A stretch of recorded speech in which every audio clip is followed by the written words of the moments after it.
Un saludo para todos los amigos de Café Político. En el día de hoy nos está acompañando el licenciado en Filosofía y doctor en Ciencias de la Educación, Julián Ñáñez, docente de la Universidad de Tolima. Profe, muy buenos días. ¿Cómo está este confinamiento? ¿Cómo le ha ido? Oscar, muy buenos días. Primero que todo, muchísimas gracias por la invitación. Un saludo a las personas que se conectan y siguen a Café Político. Pues bien, en el confinamiento, en medio de las multitareas que emergen, ¿no?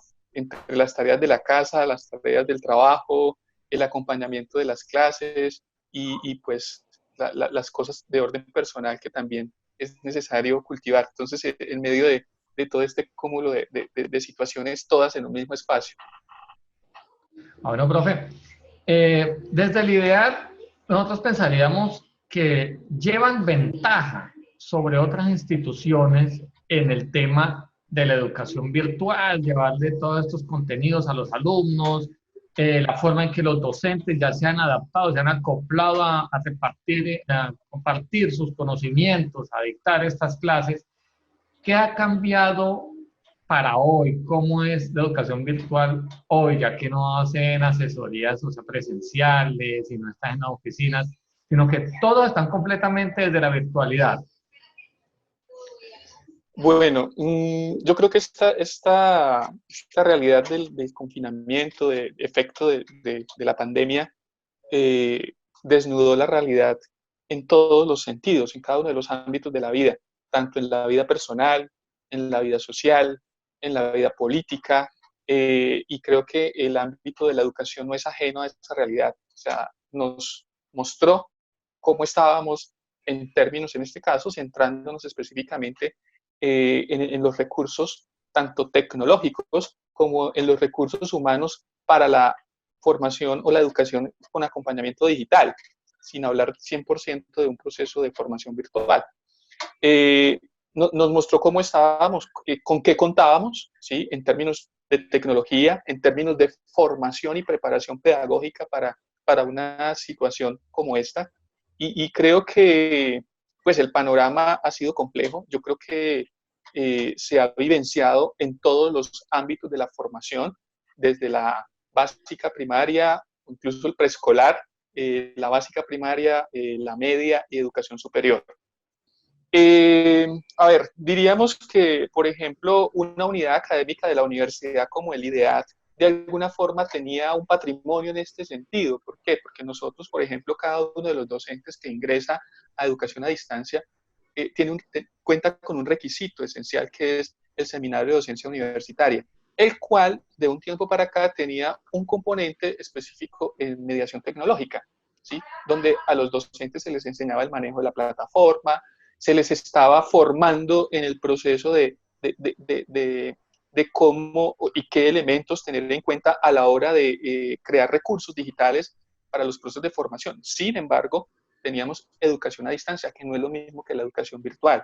Bien, la educación a distancia nuestra específicamente, porque puede ser distinta en otras universidades, la nuestra contaba con los encuentros presenciales y unos procesos presenciales muy bien definidos, y que el ambiente digital era un espacio diríamos, de generación de un ambiente complementario, pero pues no teníamos y no tenemos educación virtual, o hasta el momento no la teníamos.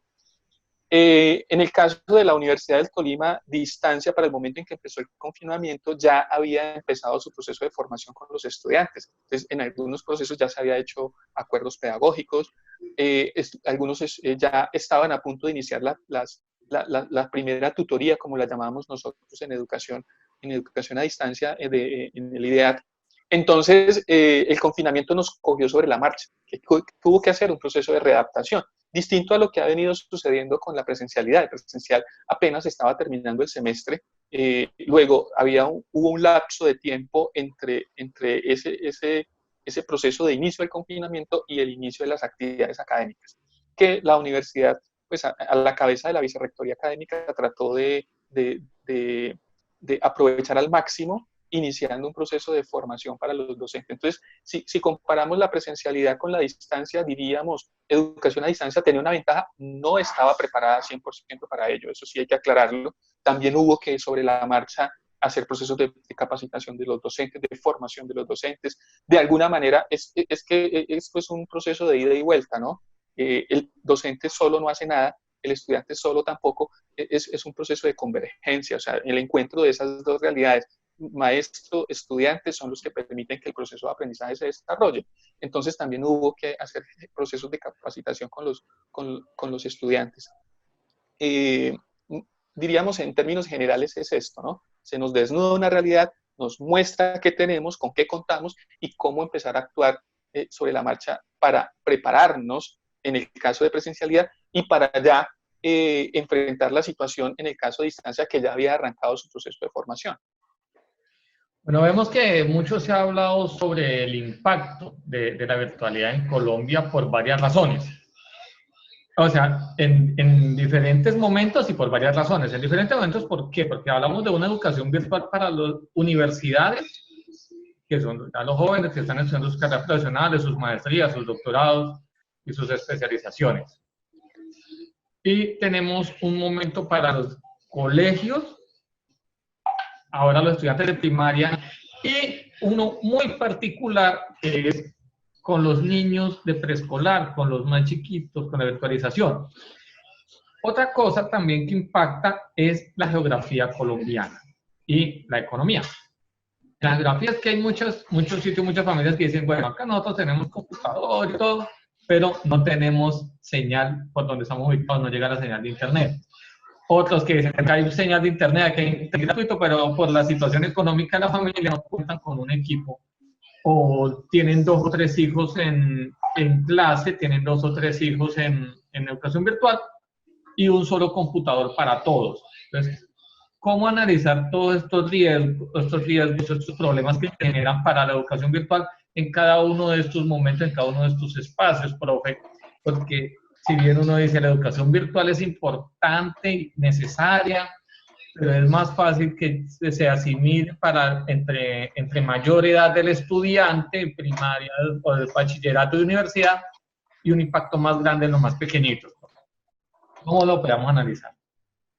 Bueno, Oscar, mira, yo creo que hay una cosa que es clara y desde la pedagogía uno la tiene muy presente, y es que cada nivel de formación requiere unas necesidades propias del nivel. Las etapas del desarrollo del niño también de alguna manera marcan la pauta sobre cómo debe ser el proceso de aprendizaje. Entonces aquí hay que contar con dos realidades. Una es esta, pero también hay otra muy importante, y es que la virtualidad es, y en Colombia viene siendo entendida y se encuentran muchísimos documentos al respecto, y el Ministerio ha definido modalidades de formación, ¿sí? Una es la modalidad presencial, otra es la modalidad a distancia, otra es la modalidad virtual, que con distancia y virtual también emerge una intermedia que podríamos llamar mixta, ¿sí? Donde se combinaban los momentos presenciales con el acompañamiento en ambiente digital. Entonces, hay una particularidad. Por un lado, cada modalidad tiene momentos muy bien definidos, ¿bien? Entonces, es decir, la modalidad presencial tiene una cultura de la presencialidad, la modalidad a distancia hay una cultura de la educación a distancia, la modalidad virtual también tiene una cultura, y cuando hablamos de cultura quiere decir que es un todo complejo, como la definía Taylor en su definición de lo que es cultura y bueno, otros elementos. Quiere decir que hay unas formas de comportamiento, hay una emergencia de emociones, hay unas aptitudes requeridas, es decir, es todo un mundo propio, ¿sí? Entonces, la educación virtual requiere unos procesos de autonomía muy fuertes, ¿sí? Donde el estudiante tiene que aprender a regularse en términos de los tiempos, en términos de las actividades, en términos de los aprendizajes, ¿bien? O sea, es un requerimiento fundamental, tanto de educación a distancia y más aún de la educación virtual, ¿sí? Es la autonomía, ¿sí? La capacidad del sujeto de de la autonomía y la autorregulación, la capacidad del sujeto de regular los tiempos, los momentos y demás. Yo diría que nosotros, como no estábamos preparados, un poco lo que se está haciendo es, y lo que he podido percibir por experiencias particulares, es como tratar de meter la presencialidad en un ambiente digital. Y creo que eso es lo que genera dificultades, ¿sí? Lo que ha generado dificultades, porque de eso no es educación virtual, ¿bien? O sea, hacer un ejercicio a través de una plataforma, llámese cual se llame, por videollamada, eso no es educación virtual. La educación virtual es un todo complejo, ¿sí? De formas de aprender. Es decir, hay 4 elementos que yo siempre insisto que deben estar presentes en un proceso de formación, siempre, ¿sí? Y que de alguna manera hacen parte de lo que son las disciplinas propias de la educación, ¿sí? Es decir, la pedagogía, ¿sí? Que direcciona el qué enseñar. El currículo es cómo se organizan esos aprendizajes, la didáctica, cómo se desarrolla ese proceso como tal, de tal forma que los procesos de aprendizaje sean mucho más efectivos en el estudiante. Estamos hablando de una formación centrada en el aprendizaje, que es la que se promueve hoy, y la evaluación. Quiere decir que en cualquiera de las modalidades que he mencionado, esos 4 elementos funcionan de manera distinta, ¿sí? La organización de las actividades académicas en un ejercicio presencial son muy diferentes en distancia y son muy diferentes en la virtualidad.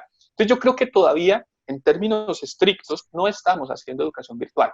Estamos haciendo una mixtura, casi que un híbrido de elementos y para tratar de responder a un momento coyuntural, ¿sí? Y entonces, claro, nos cogió desprevenidos y entonces a todos nos tocó rápidamente familiarizarnos y hoy en día han entrado a nuestro lenguaje, al nuestro, al de los niños, al de los padres de familia, categorías que no estaban presentes en nosotros como Zoom, como Google Meet, como ¿sí? El teletrabajo, que era algo que escuchábamos allá como tan lejano. O sea, esto sin duda, este embate nos está transformando. La teoría general de sistemas dice que basta que un elemento del sistema se altere para que se altere todo, ¿sí? Basta que nos dé un dolorcito de cabeza que todo el cuerpo ya no responde de la misma forma. Y ni se diga, por ejemplo, esto en el proceso de aprendizaje. Se nos cambiaron los ambientes de aprendizaje. El ambiente de aprendizaje se transformó. Eso quiere decir que todo empezó a alterarse. Y esto quiere decir que el maestro tiene que tener en cuenta que ya no está en un aula de clase y que tiene que preparar los procesos de formación. Los procesos de atención en virtualidad se pierden muy rápido entre menor edad, como usted lo mencionaba. Seguramente un niño pequeñito no resiste más de 20 minutos y ya se quiere parar, ya se quiere, ¿sí? ¿Por qué? Porque es que hay muchos distractores en la virtualidad, en un proceso de formación. Y si el sujeto no tiene un proceso de autonomía consolidado, pues el asunto va a ser mucho más complejo, ¿sí? Yo creo que en este momento los problemas lumbares se van a disparar porque estamos todo el tiempo sentados frente a una pantalla, cosa que no sucedía en el aula de clase. En el aula de clase, cuando el profesor estamos de pie, llega, nos sentamos, nos movemos de un lado a otro. Acá no, acá estamos todos ahí sentados y esto también tiene, todos estos elementos son los que tenemos que tener en cuenta. Entonces, hablar de que estamos haciendo educación virtual 100% con todo lo que la educación virtual implica, no, porque es que hay unos tiempos. En educación virtual usted no se la pasa 8 horas conectado, ¿no? La educación virtual, como se venía haciendo, conociendo experiencias de algunas universidades, por ejemplo, como la UNAD, no es que los estudiantes están todo el tiempo conectados allí como está sucediendo en este momento, ¿no? Se genera el ambiente, se generan unos documentos, se generan unos recursos para que el estudiante los mire en ejercicios, diríamos, sincrónicos y asincrónicos. Había momentos de encuentro, de videollamada, pero no eran permanentes ni tan prolongados. Lo que yo he podido experimentar, por ejemplo, en la experiencia empezando por mis hijas, es se sientan y tienen el mismo horario del colegio frente a la pantalla. Me parece que eso no es exactamente educación virtual. Nos llevábamos al colegio al ambiente digital, pero no de la manera como comprensible. No estábamos preparados. Ahora ni se diga, usted menciona, por ejemplo, lo que está sucediendo en el campo, lo que está sucediendo en algunos, ni siquiera tan lejos, en la misma ciudad, ¿no? para educación, para que haya un proceso de educación virtual, hay dinámicas diferentes. Por un lado, las dinámicas del docente, por otro lado, las dinámicas del estudiante. El docente primero tiene que estar mentalizado, tiene que tener la preparación pedagógica, atender, el docente tiene que prácticamente que vivir en su quehacer la clase antes de hacerla, ¿sí? Porque la tiene que preparar, la tiene que, todos esos elementos. Y el estudiante, como mínimo, debe contar con tres cosas esenciales. Una, un instrumento tecnológico, llámese tablet, llámese computador o incluso celular, en su defecto. Mínimo debe tener eso. Dos, conectividad, ¿sí? Y tres, la disposición, ¿sí? El ambiente tiene que ser propicio, ¿sí? El estudiante debe tener un espacio donde se caracterice que ese es su espacio de formación, que ahí es donde hace, es su aula de trabajo, su aula de clase, y debería tener las condiciones. Ahora, si uno de estos elementos no está, pues va a ser mucho más difícil, por más de que los profesores preparen, generen todas las dinámicas, el ambiente digital esté muy bien elaborado, etcétera, etcétera, haya transformado la evaluación, porque ya es imposible hablar de una evaluación tradicional acá, los procesos didácticos hayan sido muy bien pensados, todo esté bien sincronizado, pero los estudiantes no tienen con cómo conectarse, pues de nada sirvió, ¿no? Esto, por ejemplo, ha obligado a las universidades a hacer caracterización tecnológica y poder tener que a esos estudiantes que no cuentan con los recursos, tratar de llevárselos, ¿no? Lo ha hecho las universidades en la ciudad, ¿no? Ir a entregarle al estudiante un computador, una tablet para que pueda hacer el ejercicio. De hecho, esto ha dificultado mucho el inicio de actividades académicas en presencial, ¿sí? Yo tengo la experiencia de tener un curso en el programa de ciencia política y a hoy no hemos podido arrancar. ¿Por qué? Porque los estudiantes se solidarizaron con aquellos que no tienen los recursos y se niegan a iniciar clase hasta que todos los compañeros tengan el recurso tecnológico. Entonces, ahí estamos, yo preparé el curso, está montado, etcétera, etcétera, pero no hemos podido arrancar. Otros estudiantes, otros programas, otros semestres sí lo han hecho, ¿sí? Ha sido muy heterogéneo el asunto en la universidad. Esperamos que a corto plazo se logre iniciar.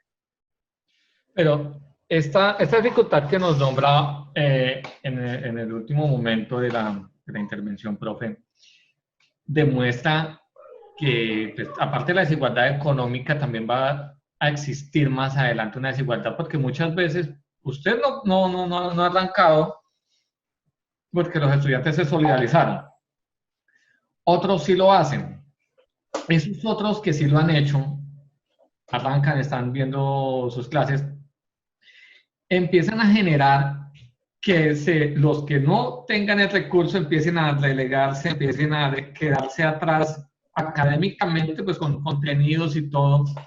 Y eso también muestra una brecha bastante importante de desigualdad. Y hablamos de los que no tienen el recurso o de los que no tienen, como hablamos en un momento, de los que no tienen el acceso por geografía. El Tolima, Colombia, tiene una geografía bastante compleja, o sea, es un país hermoso con montañas, con nevados, con desierto, tenemos todos los pisos térmicos, tenemos una geografía imponente. Pero eso también a la hora de la conectividad dificulta mucho para que en toda Colombia, en todas las partes, todos los municipios tengan el acceso a Internet. Entonces, ¿de qué gana tener una persona todos los equipos y computadores en su casa donde viva, pero si en esa zona rural no llega la señal, no hay wifi, no hay conectividad? Eso también es un problema bastante complejo, y ahí sí no hay culpa de que no tengo computadora, ahí simplemente es que no hay conectividad, no tenemos señal. Sí, y habrá lugares en los que ni siquiera hay acceso a la energía eléctrica. ¿Sí? Peor aún. Peor aún, claro. Miremos esos sitios, miremos, por ejemplo, muchos colegios también están haciendo la caracterización tecnológica y le han entregado a los estudiantes computadores para que puedan acceder, pero muchos colegios privados, por la parte de los colegios públicos, algunos por las secretarías de educación en el país han hecho eso, pero no cubre la totalidad de la población. Entonces, ese faltante esa población que queda flotante académicamente, niños de primaria, niños de bachillerato, sin irnos a las universidades, que quedan con ese faltante educativo. O sea, entonces es como un vacío que les va a quedar en ese momento y va a acrecentar más esa brecha social, viéndolo desde un punto de vista a futuro, para tener competencias, para poder decir, estamos desarrollándonos para ser mejores ciudadanos, estamos desarrollándonos para tener para montar una microempresa, estamos desarrollándonos para tener un negocio, para estudiar una carrera profesional. Pero si desde el principio no le estamos dando las herramientas a los niños de primaria y bachillerato, ¿qué tenemos? Sí, pues desnuda una realidad, como lo dije hace un rato, y es la desigualdad en el acceso a la tecnología, ¿sí? El mito de la democratización de la información, ¿sí?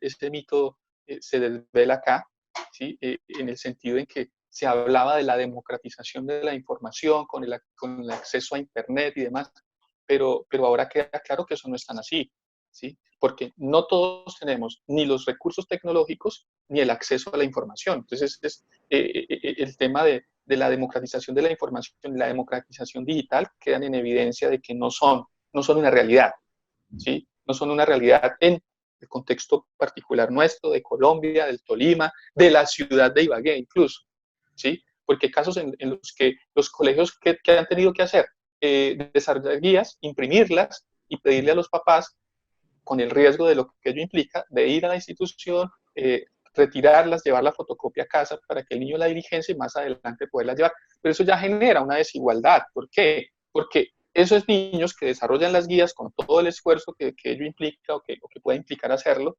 pues están en desigualdad con aquellos que sí se pudieron conectar y escuchar al profesor en su clase y conversar con él y generar. O sea, ahí ya hay una desventaja. Claro, el efecto, ¿cuál va a ser? El efecto, primero, en los procesos de aprendizaje, asimilación de los aprendizajes, sin duda. Pero este también tiene un efecto en el desarrollo. O sea, se siguen convalidando esa división de clases sociales, no solo a nivel económico, sino a nivel cognitivo, ¿sí? A nivel cultural, ¿sí? Bourdieu hablaba que las clases sociales ahora se presentan no por desarrollo económico, sino por oportunidades culturales, y acá queda más que claro que eso se valida hoy por hoy. ¿Qué hacer? Pues yo creo que ahí se están planteando nuevos retos a nivel político, ¿sí? A nivel económico, a nivel educativo. Esto será un aprendizaje, yo creo que el aprendizaje hay que hacerlo, si bien la historia se lee de adelante hacia atrás, en el momento en que se está vivenciando ya se pueden poner en evidencia cosas y es lo que está sucediendo.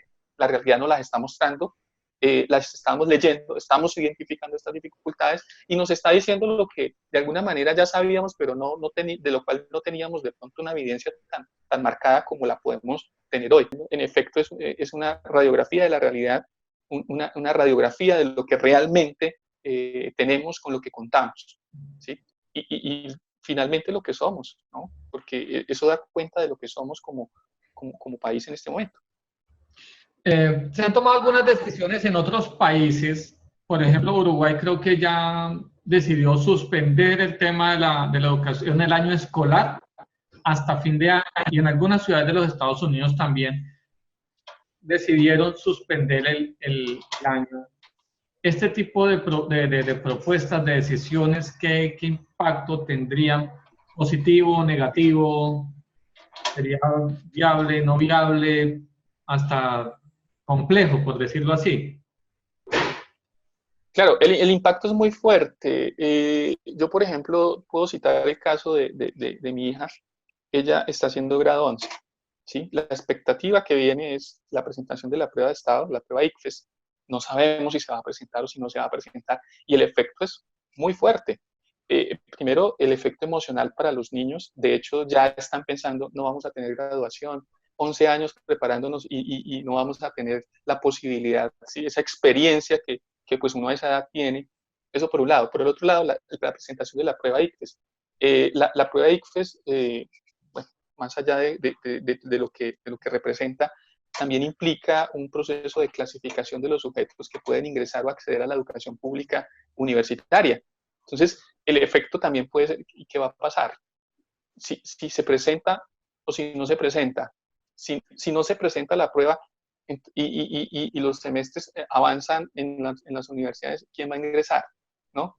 ¿Quién va a quedar excluido? Entonces, yo creo que el efecto es muy fuerte. Por ejemplo, solo citando ese caso. Bien, esto sin mencionar otras cosas adicionales. O sea, sin duda es una pérdida enorme en todos los sentidos, en el ámbito económico, en el ámbito, pero también en el ámbito emocional de los chicos, ¿sí? El efecto emocional, ¿sí? Uno escucha muy frecuentemente, sí, se aprende, pero es que no hay como estar en el colegio, me hacen falta mis compañeros, me hace falta mi profe, me hace falta salir. Todo el efecto o sea, los efectos son multidimensionales. Aquí no es solamente estar perdiendo en educación, no solamente estamos perdiendo en economía, sino también en el ámbito emocional, ¿no? El impacto es fuerte. Yo no me atrevería a decir en este momento a recomendar que se suspenda. No, estamos haciendo todos los esfuerzos para avanzar, para aprovechar el tiempo, porque además también hay otra cosa que sí es cierta. Los niños estaban muy como que hacemos, como que tratando de reinventarse cada día.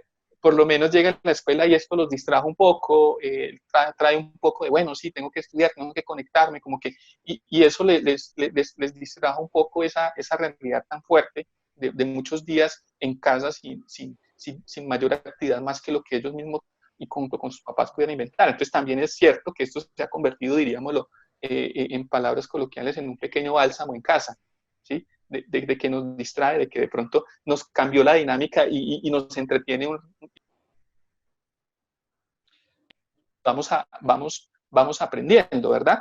Entonces, yo creería que esto, el efecto sin duda es fuerte. Y pues como ante cualquier situación, buena o mala, el efecto que esto trae, bueno o malo, lo que queda es cómo sacar aprendizajes de ello, ¿sí? Sin duda, el asunto va por allí, ¿no? Bueno, profe, aquí nos tocó aprender sobre la marcha. Nadie estaba preparado para esto. Nadie se imaginaba que una situación de esta se pudiera presentar y estar confinados haciendo clases virtuales. La virtualidad se veía llegar, pero en 4, 5, 6, 8 años, 10 años, hoy tenemos que adaptarnos en un semestre, máximo 2, para continuar tanto académica como laboralmente. Es un ejercicio que nos tocó aprender sobre la marcha y aprender de los propios errores que estemos cometiendo para todo esto. Profe, muchas gracias por estas apreciaciones que nos entrega hoy sobre educación virtual. ¿Alguna, alguna nota más, algún comentario adicional que quiera entregarle a los amigos de Café Político para este momento de aislamiento y cuarentena con los estudiantes? Porque entendemos que ya algunos sectores de economía tienen cierto privilegio para salir. Pues lo que decía hace un momento, ¿no? De todas las situaciones de la vida, de todo lo que nos acontece en el mundo de la vida, hay que tratar de sacar lo positivo, los aprendizajes. Estamos aprendiendo, ¿sí? En el caso de la educación, ya lo hemos insistido mucho a lo largo del programa, no estábamos preparados, no teníamos las condiciones, no contábamos con los recursos, estamos haciendo lo posible, tanto profesores y yo creo que también los estudiantes. Esperar aprovechar al máximo estas condiciones en las que nos encontramos, a futuro sacar las enseñanzas que esto nos deja, sin duda nos marca. Este es un momento de la historia se escribe por momentos hito, este es un momento hito que marca la historia, la divide, un antes y un después, y yo creo que la historia de todos está siendo marcada, y como lo leí ayer en un texto de Adela Cortina, tenemos que aprender. Esto nos tiene que enseñar y tenemos que sacar la enseñanza, no como lo que sucedió, por ejemplo, con situaciones anteriores. En el 2007, 2008, cuando hubo la crisis económica mundial, de eso no aprendimos mucho, ¿sí? Hoy esta circunstancia es mucho más fuerte, mucho más contundente, de esto tenemos que aprender. Ella invita en el texto al retorno a los principios de asociación, a los principios de recuperación de lo que es la comunidad política y de la ciudadanía. Esa invitación que es muy fuerte, ¿no? Es decir, basada en Aristóteles, un retorno y una recuperación de las virtudes cívicas que son fundamentales. Las virtudes cívicas como la participación, la capacidad que tenga el ciudadano para dar su punto de vista, la capacidad que tenga el ciudadano para argumentar y contraargumentar, la capacidad que tenga el ciudadano. Y esto es algo que sin duda nos tiene que enseñar la escuela, ¿no? La responsabilidad del otro es una virtud cívica fundamental, ¿sí? Bajo virtudes como la compasión y la solidaridad, que son necesarias y hoy más que nunca han quedado demostrado que son necesarias. Lo mismo, el maestro hoy por hoy debe enseñar desde la compasión, desde el entendimiento y la comprensión del otro, ¿sí?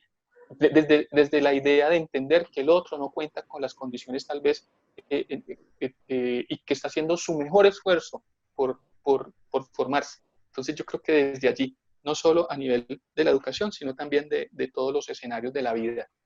Y muchísimas gracias, Oscar, por la invitación. Un saludo nuevamente a las personas que nos siguieron hoy en el programa y las que siguen en general a Café Político. Bueno, a los amigos de Café Político les enviamos un abrazo virtual con la esperanza de muy pronto estar acompañándolos físicamente con un buen café y discutiendo diferentes temas.